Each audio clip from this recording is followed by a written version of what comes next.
This is a collaboration video with My Two Cents. We are going to take a look at Endymon's recent video, Voting with Your Wallet. Hope you enjoy this collaboration, and hopefully Endymon provide really good arguments against this concept. Hello everyone, this is My Two Cents. Thanks to my friend Voltaire for having me on. Let's debunk this thing. Enjoy. The concept of voting with your wallet is a core backbone to the philosophies of free market capitalism, as it answers the question, what will ensure businesses act within the best interest of humanity and not themselves? Well, that's not entirely correct. It ensures that businesses act in the best interests of first their customers and second their employees. Businesses don't care so much about humanity as a whole as they do about those who actually buy and produce their products. So this is kind of a misrepresentation. A capitalist society geared towards profit is a loaded gun. A business might engage in something horrible or at least despicable for the benefit of themselves at the cost of someone else. Imagine how terrifying a corporate tyranny would be. Now, obviously, everyone doesn't want this, so what is to stop them? The capitalist proponents who argue for more state intervention argue for just that. State laws. The other side who believe in more of a free market argue that the consumers will regulate these businesses by rationally evaluating the business's merits and coming to the conclusion that they ought to buy said product from the business or not. Over time, with enough support, the business will be brought to its knees of the consumers, and all other businesses will have to live in fear of displeasing the consumers. Well, there's an important question. Why exactly do we see this not actually happening in reality? What do you mean we don't see this happening in reality? Remember in 2013 when Phil Robertson of Duck Dynasty made statements to GQ magazine in which he said homosexuality was a sin? The A&E network immediately had him suspended, claiming that his statements went against the network's beliefs and inclusive policy. Strange thing was, they immediately reversed this decision when thousands of their viewers started pulling support for the network.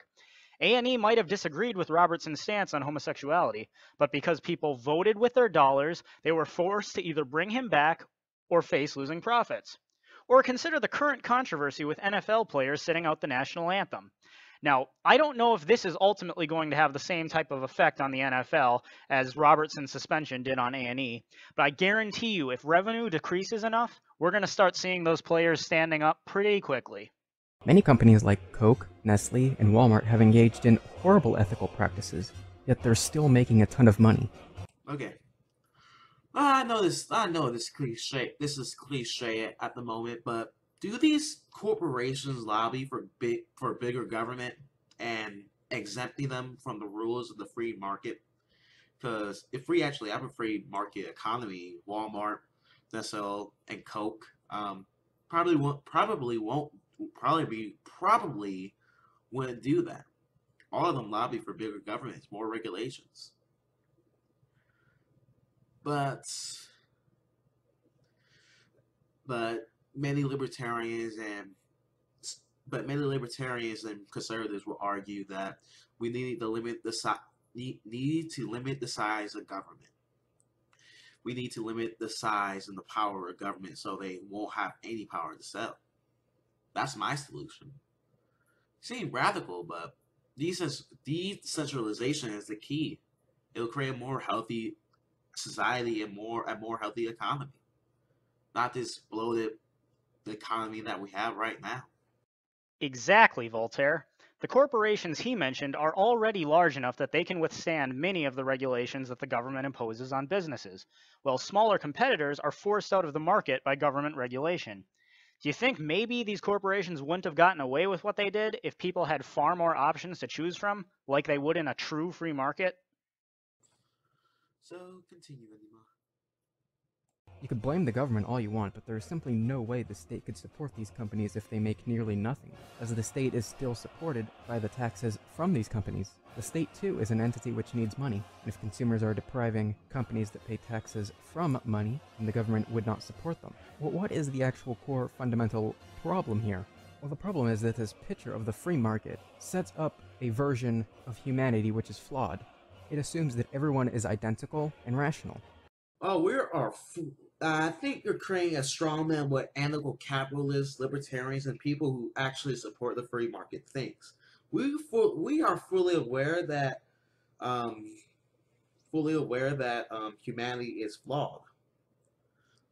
But we just realize we need to let the individual, you as an individual, pursue your self-interest. No one's stopping you, no state, nor collective.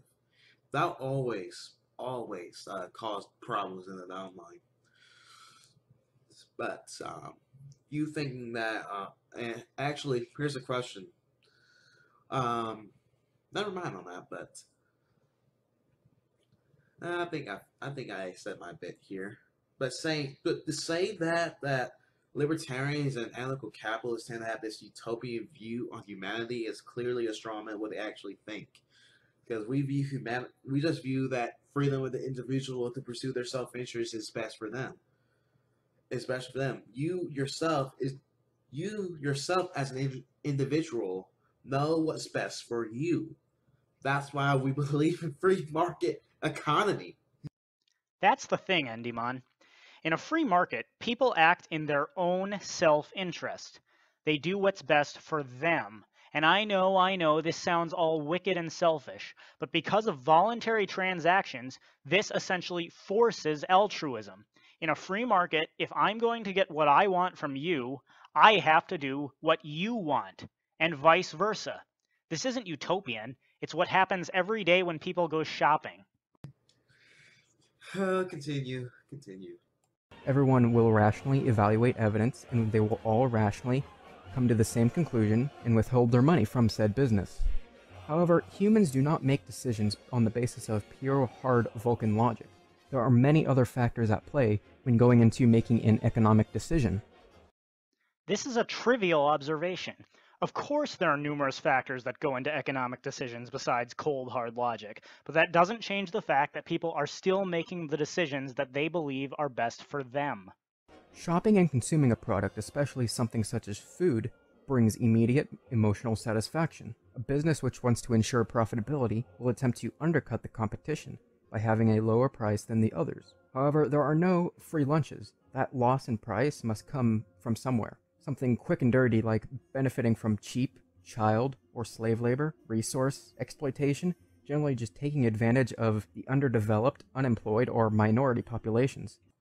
Oh my god, I'm tired of this Marxist crap. They never link any citations. I mean, they never link any actual economic data when they actually clear about exploitations. Actually, I'm just gonna link a study from the Cato Institute explaining how sweatshops actually could help the economic conditions of a third world country.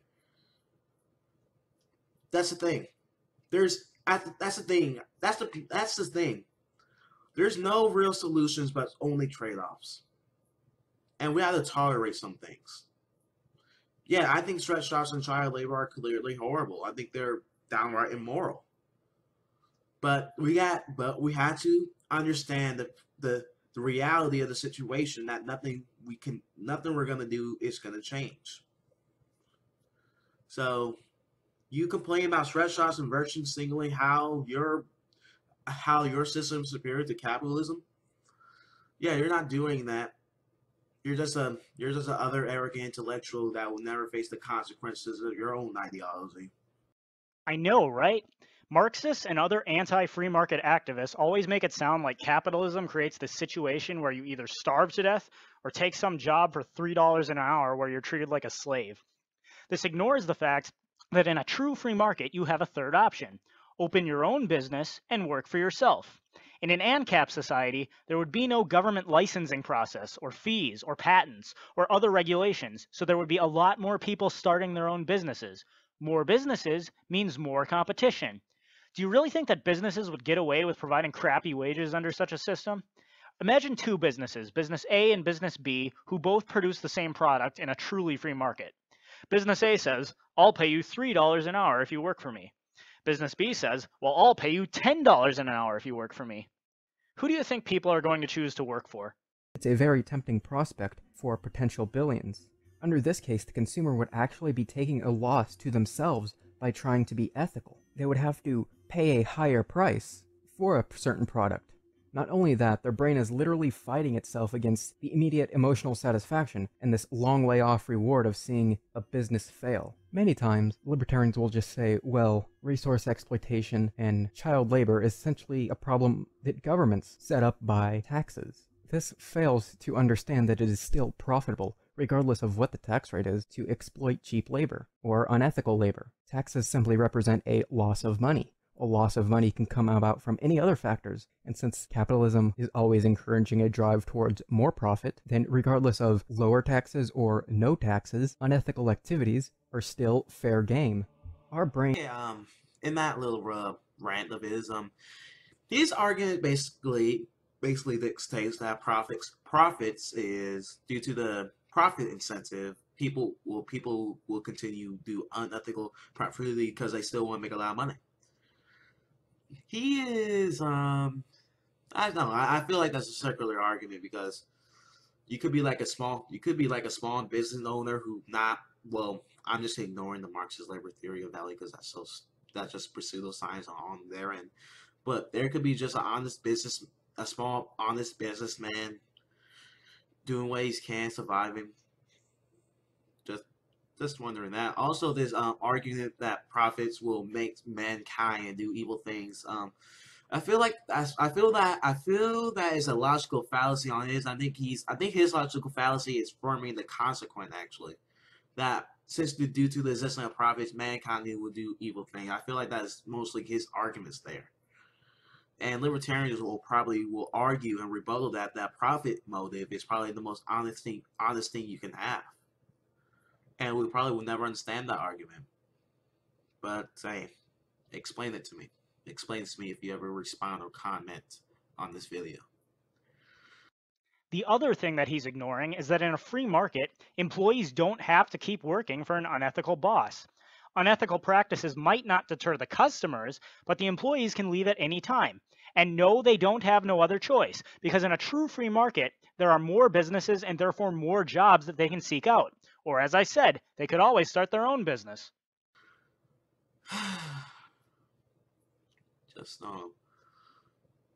Just saying. Also, here's another question. Shouldn't Marxists protest taxes? I'm just saying. Shouldn't they protest taxes because they're technically taxing the surplus, whatever? Because that seems like exploitation by the government, if anything else. Actually, I'm gonna link a Austrian class analysis in my video on it, me reading it, and Hans Upper Haba video because it's such a good lecture. Really shows the contradictions of Marxism. Are actually wired more towards this immediate gratification rather than a long-term reward. It's called the present bias. Evolutionarily, immediate satisfaction is better. In the ever-changing nature of the wilds, you need to act fast in order to survive, which entails thinking about the immediate, short-term present. But today's society, it is often a burden left over from the past. Now this is only one mode of irrationality that we fall into. This assumes that one already accepts that a business that they want to buy from is unethical. Yet the present bias can create a cognitive dissonance problem, creating what's called a sunken cost fallacy. That is, finding a need to justify your purchases. Well, at least those slaves are housed. At least those people in poverty are getting paid something. At least those resources were being used for us. If they didn't want to be exploited, maybe they shouldn't have been in an underdeveloped nation. The present bias is only one type of thinking, which is called a heuristic, or rule of thumb. It's basically a shortcut towards making a decision. These can be useful sometimes, but other times they could lead us to wrong conclusions, such as the anchoring heuristic. This means that we often anchor to the first piece of information given to us. So if you hear in passing that an unethical business is actually doing something correct, or that the claims thrown against it are false, you're more likely just to stick with that belief. There's also the familiarity heuristic. If someone is simply familiar with a brand, then they will prefer it over others. So if that brand is doing something unethical, we're likely to just to disregard the evidence or fall into a sunken cost fallacy because we're just familiar with it. We find comfort in the familiarity. We also tend to make decisions based on what other people do. We are social creatures and seek the approval of others. Hey, I should get a fidget spinner because all my friends have one. Never mind the fact that the actual person who invented it isn't getting a cent. One, they must be right. There are 4 of them and 1 of me. One. This subject's yielding is based on a distortion of his judgment. He genuinely believes that the group is correct. Ash's experiment is a classic. It reveals how people will deny what they see and submit to group pressure. It allows us not only to observe conformity, but to study the conditions that increase or reduce its occurrence. How things are presented also influence us. It's called framing. How something is framed or presented influences how we think about it. The mass media also frames and airs stories in a way to set up an agenda. So the media which has the most influence can affect our ways of thinking. Alternative media does exist, however they aren't massive and can't influence the heuristics of human thinking in the same way mass media does. There are businesses which actually seek to study what I've just described and use it for their own benefit. Many companies have attempted to use theories of marketing based on these thinking traps. The idea that we aren't perfectly rational is frankly disturbing. This is not a question of intellect either. Even geniuses can fall into these thinking traps simply because these heuristics had a strong use when humankind was primitive. But what this means for a free market society is it assumes a version of humanity which is fundamentally flawed. Just because a business is engaging in something unethical does not entail that people will rationally come to the conclusion that they ought not support it, or that they will accept the evidence that the business is actually unethical. A society which is centered around profit is going to take advantage of these ingrained problems that we have. If it promotes profit, who cares if it's irrational? They have a vested interest in using these heuristics, complicating information, and putting out justifications for their practices. Okay, wow, Endymion. That was a lot of information. I'm impressed, but there's only one problem. All you've proved is that because the decision-making process is complex, customers might not stop buying from one producer just because they do something unethical. This is true. I don't disagree. But once again, what keeps the employees working for a corrupt employer in a true free market? You really think that exploited people are just going to say, wow, I just have no choice but to keep working here for crap wages and crap working conditions when there are other businesses out there willing to do better? An employer who doesn't care about his employees isn't going to survive very long in a free market, unless, of course, he is in league with a government that can get rid of his competition. But that's a corporatist system, not a capitalist one. Plus, private media outlets stand to make a profit by exposing corrupt business practices, which would give the employees even more incentive to leave their employer and come forward with the proof of bad business practices. This is why we need to move away from a society that's centered around profits and move towards a society which is centered around the people within the society itself. The profit motive. We don't need to move to society based on collectivism or based on the people. We need to have a society based on self-interest, profits, people pursuing their own individual self-interest. Actually, let me ask you a question proposed by one of the greatest economists of all time. Can you name me one society that doesn't run on greed? Because I'm pretty sure the Soviet Union was greedy. I'm pretty sure China was greedy. Can you show me a society that doesn't run on greed? I'll tell you one thing, Voltaire. I guarantee he can't. Why? Because people are selfish.